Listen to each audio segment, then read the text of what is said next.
This is kind of just an update on my fasting. I'm telling you, this is unbelievable for me. I love to eat, okay? I really do, especially when I'm alone or I'm bored. But I'm telling you, today's my fourth day, and I am going through this really easy. And I'm going to tell you what happens on the fourth day. Okay, on the fourth day of fasting, the body is in a deep state of ketosis.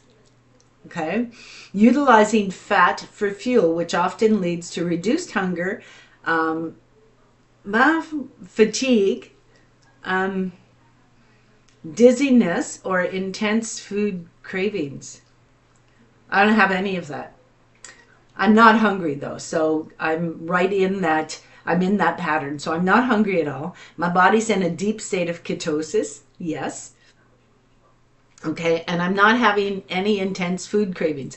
I had them yesterday. So I'm kind of wondering if I don't have my days mixed up, because I'm kind of torn between whether I'm in my fourth day or my fifth day, because I've had a lot of things going on, and I didn't start marking it on the calendar until Monday. So I'm not sure if I started fasting Sunday or Monday, right? So I could be in my fourth day. I could also be in my fifth day. So I'm not really sure, but it's working. It's really working. I don't have any cravings at all. Yesterday I had cravings. Oh, I had intense cravings yesterday. I really did. But I fought them off and I did really good with it, right? So today, I didn't even think about eating this morning. I had my one glass of water with lemon juice, then I had my onion water, then I had my one coffee, and then I did my tooth care with hydroxyapatite and the xylitol. So I'm sticking in that pattern, and I seem to find that patterns help me hold on to something longer. So if I'm planning on doing something and I want to focus on it, I almost make a schedule mentally where I'm going to do this at this time. As soon as I get up, I'm going to do this, this, and this. And if I follow that pattern, it works for me. Now, my tabby, he also has a pattern. So this morning, he has a pattern that he likes to wake up at 6 o'clock. Well, I didn't do that this morning. I didn't get out of bed till 7. It's unusual for me. However, he meowed and he was putting his nose to my nose saying, like, remember, I'm here, right? So at 7 o'clock, I got up and I fed him. And he has a routine. And I've told this routine to you many times. And he is very strict with his routine. So I let him do his routine, right? And then I went off and did mine. So, we both... we're compatible. My cat and me are compatible. We really are. And I found out something today. I just want to kind of put it there. Cats have eyes that have slits in them. And I seen this on a short on Facebook. So they have almost like a lizard type eye, right? Lizard. But they're related to, well, we've been taught that they're related to the leopards and to the other cats, big cats, lions, and that, right? But cats don't have those type of eyes. They have the slit of an eye. And they also have that elongated throat, right? That kind of like, it's almost like a fork, right? It's almost like a fork type throat. And so just a lot of stuff kind of make me think, like, are freaking cats related to lizards, right? And back in the day, apparently cats and Egyptians were like a thing. It was like a thing back in the day, right? And so they have a spiritualism about them. And what people are saying is that the fact that they have those eyes, slits for eyes, that they can access the spiritual realm and they can see the other side, right? They can see when they're sitting, and I have a cat that does this all the time. He'll sit there and stare at something in the house. He'll stare at a wall. He's very protective of me. And so I'll be sitting there watching TV or just sitting there, doing nothing, reading a book, whatever. And he is very vigilant on watching the door. He will watch the door. Any sound he hears, he's right there. And he will sit right there until the sound disappears. And if I don't get up to go see through the people, he'll slap at my feet. Like, it's the weirdest thing. He'll come over, slap at my feet. I have to get up and look out the people. Like, seriously. Like, I don't know. Is he seeing something I'm not seeing? I don't know. But anyhow, that was just a little bit of information. You might want to look it up and check out if it's true. Because, not everything on the internet is true. However, my story is true because I am, like, it's amazing. It's amazing. My skin is like, I'm not feeling the dryness in my skin. My stomach, I stood in front of the mirror naked last night. How many of you do this? And don't pretend you don't, because we all do it at one point, right? So I stood in front of the mirror and I looked at my body and I looked at the elasticity of my stomach. And I looked at the fact that, I didn't have any wrinkles at all. None. No crepey skin at all. I still don't. But I'm noticing, since I've been on this fast, I'm noticing that my stomach, what'd you call it? Like, the shape of my stomach is changing. I'm getting a thinner, what would you call it? Like a ridge down the center of my stomach. I never had that. My whole life I've never had that. Well, I might have had it when I was in the military as a young woman and I was very fit. But not since then have I had it. And I used to work out with my kids. I used to lift weights on my back porch with my kids. They would sit there and pick up the little tiny weights and they would try to do what mom's doing. But I used to lift pretty heavy weights and I was pretty strong at one time. So I'm glad I did that.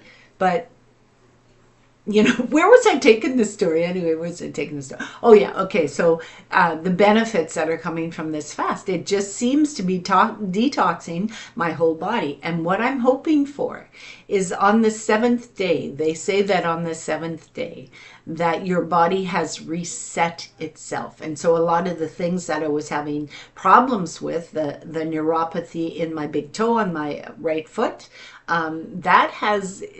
that's diminished. Like, I had it for many years, and that was a lingering type of thing I was dealing with from my last stroke, okay? And I dealt with it. I just lived with it, and it's not there. It's not there.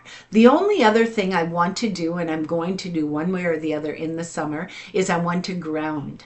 Yeah, and I'm going to do a whole video about grounding because there's a special way to do it. And there's actually a physical aspect to this grounding where you take your socks off and you're on the soil, but it involves a copper pipe. And a wire that you literally put into the ground from a copper pipe. So you could embed a copper pipe in the ground and have a wire coming out that touches the ground. And then, you go barefoot on that earth, right? That's grounding. Because copper, for some reason, is important. It's very, very important. And for years, I was allergic to copper.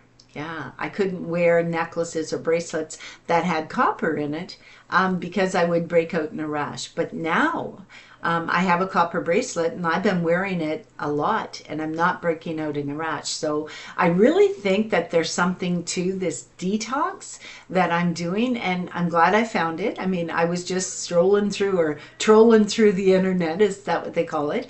And I found this video. And I watched it, and it was Dr. Berg, and I'll post it down below once again so that you can see what I'm talking about. So there's different phases of fasting, and I'm in either the 4th or the 5th because I can't remember what day I started it on, but I'm pretty sure I started it on Sunday. So 1, 2, 3, 4. So what is today? Is today Wednesday? Oh my God.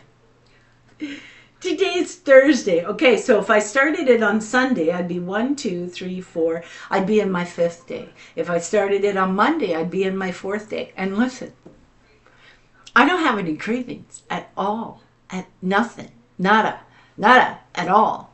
I was watching a cooking show a matter of half an hour ago and it didn't even fizz me. And normally I'll see somebody cooking like a soup or something. I think, that looks good. I'm going to make that for lunch, right? I'm not having any cravings.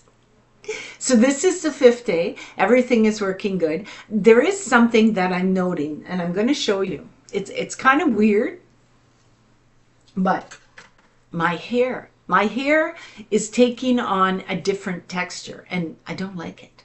I don't like it. Now, it could be because of, I don't know. I don't know what it could be. Maybe the water, right? But it's taking on a different texture. And it almost looks like I'm ratted. It looks like I've been sleeping on the streets and haven't combed my hair for years, you know? But it's not like this all the time. So I'm not really sure what that is. So I'm going to have to look up and see what vitamins or minerals you need for your hair revitalization. And that's what I need. But my skin, my issues with my heart, my skin cancers, I mean, look at. And I have videos on this channel of the skin lesions that I had, and everyone says, oh, they were just age spots. Yes, on some people they're age spots. On me, however, I do have issues with my skin. I've always had it, but I never realized, right? Until it formed a mole. It was a dark spot. It formed a mole, and then it was lifting. The corners were lifting. It was getting like the edges were changing, right? So everything was changing with it. The color was changing. It had irregular borders. Everything pointed to skin lesions, to cancer, right? And so I didn't have a doctor. I haven't had a doctor for like 8, 9 years, maybe even longer than that, maybe 12, 13 years. I haven't had a doctor. And so I didn't have anybody to ask about it. I could go to the clinic, but at that point in time, we were going through the big C, and so I couldn't. But I looked it up online, and I found a holistic method to deal with it, and I did that. And it was baking soda, dandelion root, which I picked myself and I ground in the blender. Anyway, go back and look at that video if you're curious about what I did. But it formed a scab, and it literally lifted up off the skin. Yeah, it was the weirdest thing. It lifted up off the skin where I could like go like that and it would lift off, right? And it had been a mole. It started out as a brown spot, went to a mole, then to a crust, okay? Irregular borders, the whole bit. So I got scared, and I thought, well, there's got to be something I can do. Well, there was a cancer clinic in a local city, not where I'm living, but in another city, farther away. And I went, a friend gave me a ride down, and I went and I spoke to the clinician, or whatever you call him, clinician, whatever, the doctor, right? And he looked at it, and what he did is he literally shaved it off. And what he said is, he said that normally we don't shave them off, right? It's more like a cut thing, but it was to the point where there was nothing holding it but a tiny little bit of skin, and it would have taken a week and it would have been off. So I was there then, and so he was going to take care of it then. And what he did is he just shaved it off, and he said, you know what, we're going to send it away, and if it's cancerous, we'll let you know. Yeah. So they contacted me, and they said, yes, it was a melanoma. Anyway, during the visit at the doctor, he had said to me, what did you do? And so I told him the dandelion root, the baking soda, the castor oil or coconut oil. And that's basically it. That's all I used was dandelion root, coconut oil, and baking soda. That's it. And I would put it on, cover it up, not let it get any air, and then change the dressing. And it went on like that for a while. You have to look at the video because I don't remember all the details. But it hasn't come back. Like, look, it hasn't come back. And it was right here where he shaved it off. Yeah, you can actually see the white little bit of skin. In the summertime, you can see it more. In the summertime, you can see it more. I just don't like the feel of my hair. Like, I don't know what's going on here. I don't know. Maybe it's the cut. I don't know. But so what I'm finding is now during this detox, I'm finding that a lot of the toxins are being released from my body. I truly believe that because my breathing is better. My sleeping is like, it's a solid sleep unless my cat wakes me up, but it's a solid sleep. I don't get fizzled over little things anymore. And I used to get pretty, abstract when things would get a little crazy in my life, the anxiety, right? So I'm not too worried about that. My meditation is going good. My visualization is going good. I'm in awe with what I could have done years ago by, for one, quitting that damn cigarette.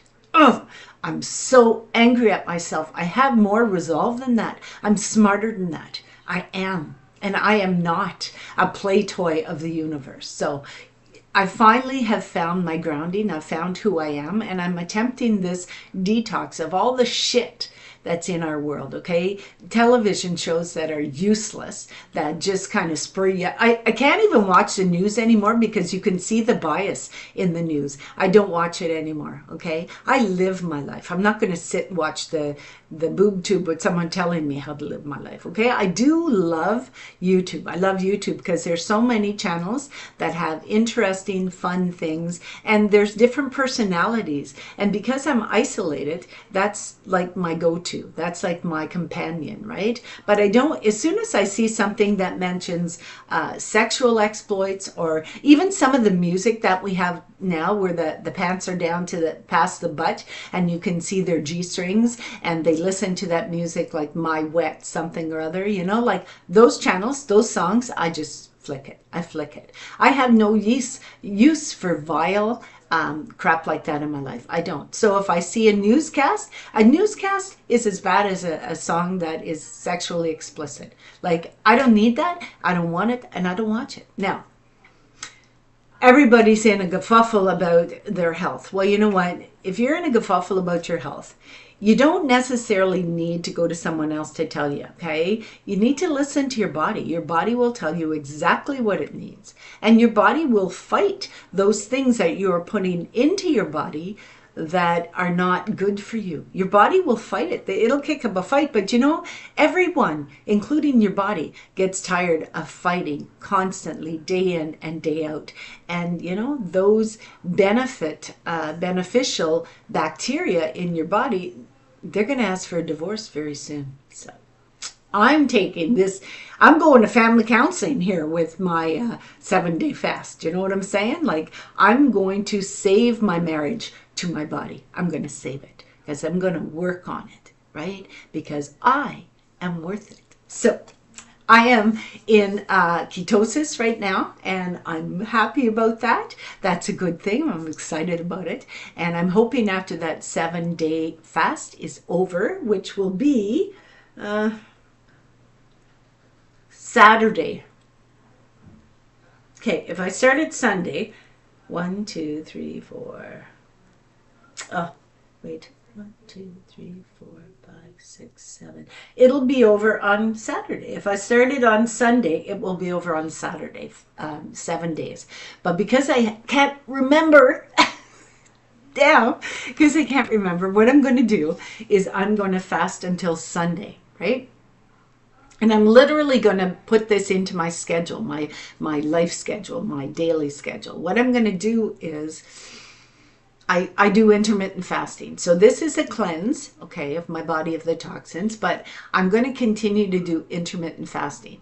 And also what I'm going to do is for the month, every month of the year, I'm going to have 1 week of fasting from food. I'm going to detox 1 week a month, and we'll just see how good this works. What I'm seeing in my teeth is that the gums seem to be shrinking closer to the teeth, but I do have one that is a little bit longer and closer to the root line than the other. So that one I might have to go and get some help with. I'm not really sure if I can. I am a veteran, and so we'll see if Veterans Affairs will help me in this benefit, or if I need to go through the dental care with the government. And it's just such a rigmarole. They make such a big thing of it. You know, you can't just go into any dentist and say, do you take, I want my teeth fixed, and hand them your dental card, right? Because that's usually the way it goes, right? And, you know, back in the day, I had to pay for those visits, but now I'm covered. But it's such a rigmarole to get in there and there's so many people waiting for dental appointments that I don't know when the hell I can get in. So I'm going to do what I can do right now. I'm chewing my xylitol gum. You're supposed to chew it for 10 minutes to half an hour and not drink anything after you're done chewing it. So I'm in that process right now. Might even be over because I've been yakking a lot, but I'm finding that my gums seem to be shrinking except for that one tooth. So wish me luck, and yeehaw, I'm in ketosis. So I shall see you on the next video. The good Lord be willing. Bye.